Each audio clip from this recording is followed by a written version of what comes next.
Hi, I'm Jen and welcome to We're Not Chefs. I am not a chef, but I do like to cook. Today I'm going to make a recipe from the Simple Veganista blog. It's for an Instapot chili, but you can definitely make this on your stovetop or in a slow cooker. It's a really easy recipe. I like to make it because it makes a ton of servings. It'll feed me all week long, but you could also feed this to a large family, maybe even 2 servings. Makes about 6 servings total. And yeah, so I'm excited to show this to you. I hope you enjoy it, and please don't forget to subscribe so you can see more videos in our We're Not Chefs series, and let's get cooking.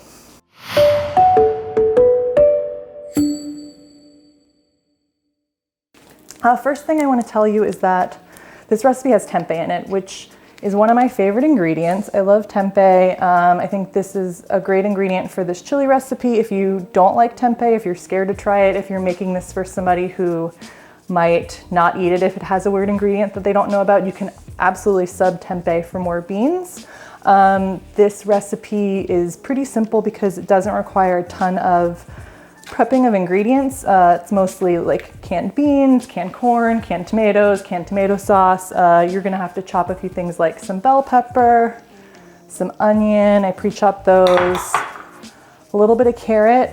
Usually there's celery in this recipe. I didn't have celery, so just gonna make it without it. You can do that. That's what I like about this recipe, is that it's really easy to just kind of substitute things as you have them, or if you're, whatever your tastes are. So I'm gonna get started. First thing I'm gonna do is I'm gonna turn my Instant Pot to the saute setting. I'm gonna start by just browning my onion and bell pepper and carrots together. So just gonna dump these in. I tend to cook without oil, so I don't really put any oil in here, and I haven't really had a problem. So if you want to add some oil, you can. It'll help it not stick, but I haven't had an issue with it sticking yet. I'm adding some chopped jalapenos to this, mostly because I had them and I just wanted to add a little bit of spice. I like a really spicy chili. So, and because I didn't have any celery, I thought I would just kind of add a little bit of jalapeno. The other thing you can add that I've done from time to time is you can add fresh chopped garlic. The recipe does have garlic powder in it, so I don't always put it in. Today I'm not putting it in just because I didn't chop garlic. Okay, I think that looks like everything's getting nice and cooked down. So what I'm gonna do next is I'm gonna add all my spices. First I'm adding, this is salt, paprika, oregano, and a little bit of cayenne pepper. So I like to add these to my vegetables to get them nice and coated before I add everything else. Next I'm gonna add some granulated onion and some garlic powder, a half a cup of chili powder. It's a lot, but I think it makes it a lot better. I'm gonna crumble in the tempeh. So I've broken this in half, and then I'm just gonna kind of squeeze it. The nice thing is that if you don't get the chunks super small, it's okay. As it cooks down, it gets really soft and tender, so you can kind of break up some of the chunks once it's done cooking. Okay, so now I'm gonna stir in that tempeh with all the spices. And at this point, you can turn your Instant Pot off. Don't really need it to cook anymore. I'll add everything else. So next I'm gonna add the can of diced tomatoes with the juices. Next I'm gonna add, this is just a can of tomato sauce.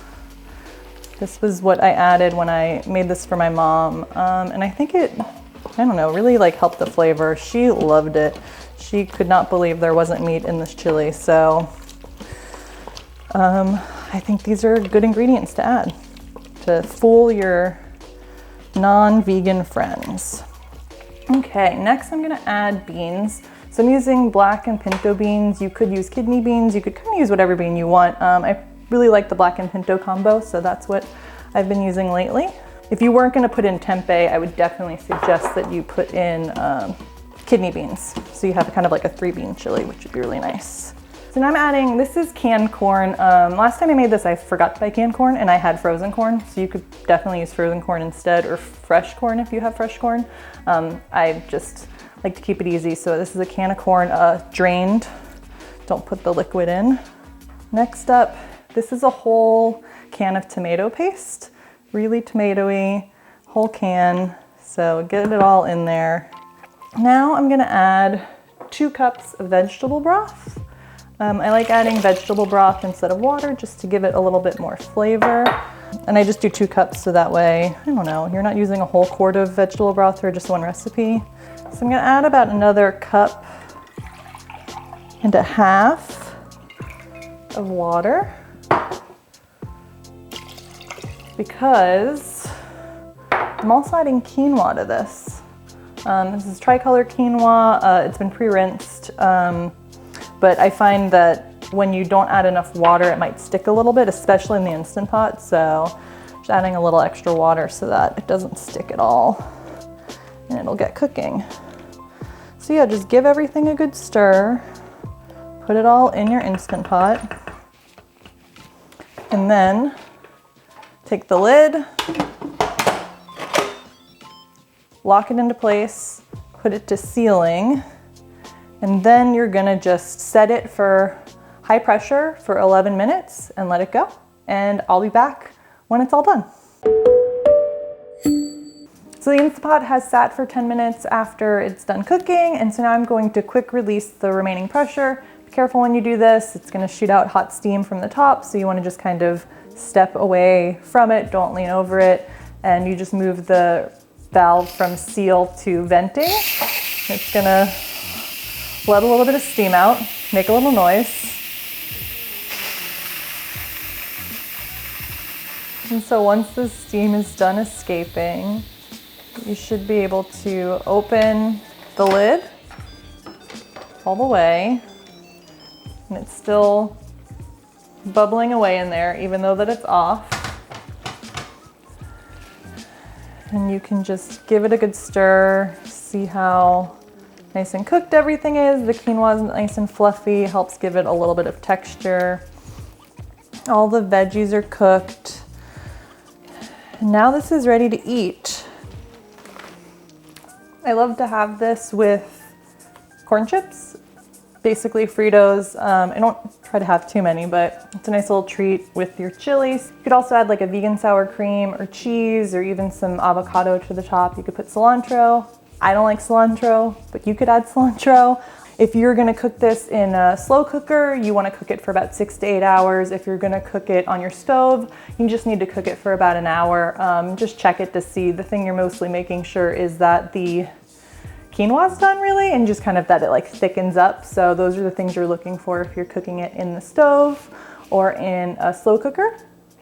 And yeah, that's it. I hope you enjoyed this recipe. If you make it, let me know in the comments below, and we'll see you next week. Bye.